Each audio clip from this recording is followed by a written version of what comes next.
Mara nyingine tena nichukue nafasi hii kumshukuru Mungu sana kwa niaba ya halmashauri kuu ya FPCT pamoja na mikutano ya mwaka ya FPCT ambayo tulikubaliana kwamba tuwe na Habari Maalum TV. Sasa vyombo vya serikali husika vimeisha turuhusu, na kuanzia sasa tunapatikana kupitia Star Times.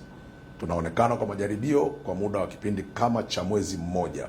Baada ya hapo tutawatangazia sasa tunapatikana nchi nzima kwa ving'amuzi gani au kwa televisheni gani nyingine ambazo zinafahamika hapa nchini. Tunamshukuru Mungu kwa jambo hili. TV hii itakuwa baraka sana kwa nchi yetu, itakuwa baraka sana kwa nchi nyingine jirani na hata nje na mbali ya nchi ambazo tuko nazo katika dunia hii.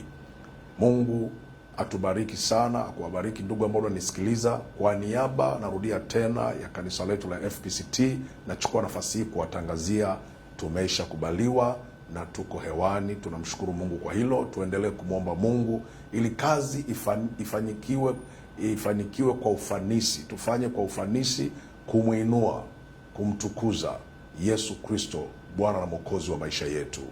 Amen.